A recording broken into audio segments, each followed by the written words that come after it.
স্বাধীনতার ৫৩ বছরে দেশের শিক্ষা ব্যবস্থায় অসংখ্যবার পরিবর্তন এসেছে। প্রত্যেক পরিবর্তনেই কিছু না কিছু বিষয় নতুন করে যোগ হয়েছে।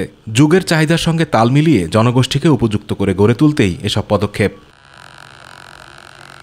৯০ দশকের সময় ছাত্র শিক্ষকের যে মধুর সম্পর্ক ছিল তা এখনও বিদ্যমান রয়েছে বলে জানায় রাজবাড়ীর শিক্ষক সমাজ। তখনকার সময়ের শিক্ষকরা তাদের নিজেদের সন্তানের মতো মায়া, স্নেহ ও শাসন করে পড়ালেখা করাতেন। তেমনিভাবে ছাত্ররাও শিক্ষকদের পিতার মতোই মর্যাদা দিতেন। আমাদের শিক্ষা পাঠদান করত, শিক্ষাদান করত, আমরাও ঠিক সেইভাবে আমাদের স্যারদের সম্মান দিতাম। তৎকালীন সময় শিক্ষার্থীরা জানান, শিক্ষকের প্রতি তাদের শ্রদ্ধাবোধ এখনও অনেক গুণী রয়েছে। যে ছেলেপেলেদেরকে পুনরায় খেলার মাঠে ফিরিয়ে এনে, গল্পের বইয়ের মধ্যে ফিরিয়ে এনে তাদের মেধা আবারও পুনরায় বিকশিত করতে হবে।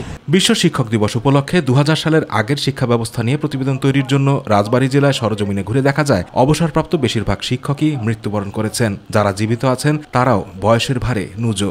আগের শিক্ষার দিকে আমরা যে শিক্ষক ছাত্রদের প্রতি যে একটা মায়া মমতা ছিল, তা আমরা ছেলেদের আদব কায়দা সম্পর্ক আমরা যা দিচ্ছি। ছাত্র শিক্ষক সম্পর্ক তখনও ভালো ছিল, বন্ধু ছিল, এখনো ভালো আছে, মন্দ আছে। এখনো ছেলেমেয়ের যথেষ্ট ভদ্র, শিক্ষকদের সম্মান করে। তখনও একদল ছিল সম্মান করতেও না, এখন একদল সম্মান করে না, দুই রকমই আছে। বর্তমান সময়ে শিক্ষার্থীরা জানান, এখন শিক্ষক ও ছাত্রদের মাঝে সেতুবন্ধন সম্পর্ক আছে।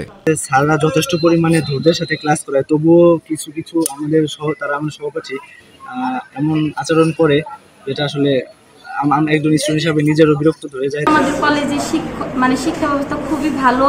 আমাদের কলেজের শিক্ষকরাও আমাদের খুব স্নেহ করে, খুব সুন্দর করে পড়াশোনা করায়। আমাদের টিচারদের সাথে আমাদের খুব ভালো গুণীমানা হয়, তারা আমাদের যথাসম্ভব চেষ্টা করে সাহায্য করার জন্য। আমরাও আমাদের টিচার নিয়ে সন্তুষ্ট।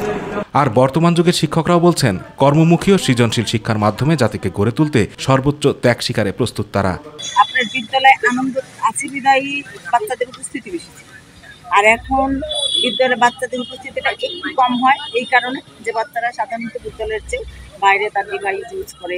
জনসচেতনতা বৃদ্ধির সাথে সাথে শিক্ষকতা পেশার অবদানকে তুলে ধরে জাতি গঠনে অবদান রাখবেন শিক্ষকরা, এমনটাই প্রত্যাশা সবার। আতিকুর রহমান তিতাস, মাই টিভি।